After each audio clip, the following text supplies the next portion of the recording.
আসসালামু আলাইকুম, কেমন আছেন সবাই? চলে আসলাম আর একটা নতুন ভিডিও নিয়ে আপনাদের সামনে। অনেকদিন পরে কন্টিনিউ হওয়ার চেষ্টা করছি।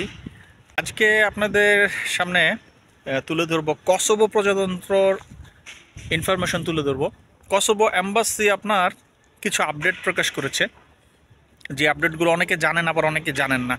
তো তারপর আপনার খুলে বলে দেই কসোভো প্রজাতন্ত্রের নন সেনজেন কান্ট্রিটি আপনার কি আপডেট তুলে ধরছে নতুন করে। কসোভোতে ভিসার জন্য যারা আপনার ইতিমধ্যে জমা করেছিলেন, যাদের ভিসা হয়নি বা রিজেক্ট হয়ে গেছে বা পাসপোর্ট আটকা ছিল, তাদেরকে কিন্তু গত অক্টোবর মাসের 30 তারিখ পর্যন্ত আপনার সময় দিয়েছিল যে অ্যাম্বাসি থেকে পাসপোর্টগুলো কালেক্ট করার জন্য। 30 তারিখের মধ্যে যারা পাসপোর্টগুলো কালেক্ট করেন নাই, তাদের পাসপোর্ট আপনার বাংলাদেশ স্বরাষ্ট্র মন্ত্রণালয়ে জমা হয়েছে। 30 তারিখের পরে সেখান থেকে কালেক্ট করতে হবে। এই এজেন্সির মাধ্যমে জমা দিয়েছিলেন, তারা কালেক্ট করতে হবে, না হলে আপনি নিজেই কালেক্ট করতে পারবেন।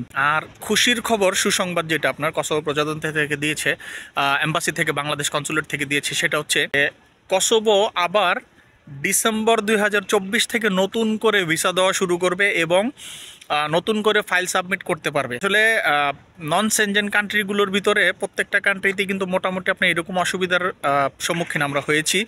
রোমানিয়ার ক্ষেত্রে আমরা খেয়াল করেছি যে রোমানিয়া তো এরকম একটা ব্রেক নিয়েছিল, ব্রেক নিয়ে কিন্তু তারপর মোটামুটি ভালোভাবে একটা ভিসা রেশিও দেওয়ার আপনার সম্ভাবনা আমরা দেখেছি তখন, যে প্রত্যেকবার তারা ব্রেক দিয়েছে, বিভিন্ন আইন কানুনে পরিবর্তন করে তারপরে আবার তারা ভিসা দিতে শুরু করেছে এবং অনেক ভালো সংখ্যক ভিসা তারা দিয়েছে। এই পরিপ্রেক্ষিতে আমরা আশা করতে পারি যে বর্তমানে কসোভো কনসুলেট ঢাকা থেকে আপনার যে ব্রেকটা নেওয়া হয়েছিল বা তারা যে কারণে একটা ব্রেক দিয়েছিল মাঝখানে, সেই ব্রেকের পরে আশা করা যায় যে এখন কসোভোর ভিসা আগের থেকে আরও বেশি পরিমাণের দিবে। তারা নতুন করে চাকরির আপনার ভ্যাকেন্সি আসছে, নতুন করে ভিসা স্লট আসতেছে, মানে আসলে সব নতুন করে আপনার যখন শুরু হচ্ছে, তাহলে আশা করা যায় যে কসোভোর জন্য আপনারা ট্রাই করতে পারেন এবং ভালো একটা এজেন্সি দেখে সেখানে ট্রাই করেন। আপনার যে কোনো যত্রতত্র এজেন্সির কাছে আপনার ট্রাই করবেন না। ইতিমধ্যে কিন্তু অনেক এজেন্সি পালাই গেছে ঢাকা থেকে, যেমন বলি বিএসবি, কিন্তু অলরেডি বিএসবি কিন্তু অনেক বড় প্রবলেমের মধ্যে ফেসে গেছে।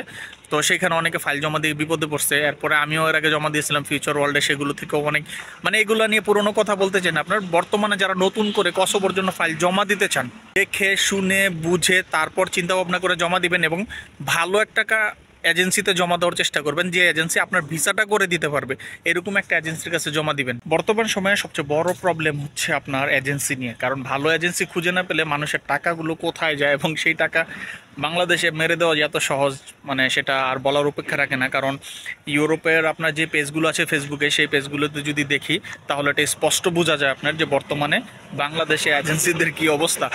সো আচ্ছা যাক, যেটাই হোক, আপনার এজেন্সি নিয়ে একটা কথা বললাম। কসোভো প্রজাতন্ত্র নিয়ে বর্তমানে আপনারা যারা কাজ করতে চান বা যারা কসোভোতে যেতে চান, আমি একটু আগে বললাম যে দেখে শুনে বুঝে ভালো একটা এজেন্সির কাছে আপনার ফাইলগুলো জমা দিবেন, যাতে আপনি অন্তত ভিসা করে সে কান্ট্রি থেকে কাজ করতে পারেন। আর সবচেয়ে বড় কথা যেটা বলবো, আমাদের বাংলাদেশি ভাইয়েরা, শুধু বাংলাদেশ না, ইন্ডিয়া, বাংলাদেশ, পাকিস্তান, আপনার এই কান্ট্রিগুলো থেকে যারা এখন পর্যন্ত কসোভোতে গেছে, আর ম্যাক্সিমাম লোকই কসোভোতে নাই, আপনার গেম মারছে।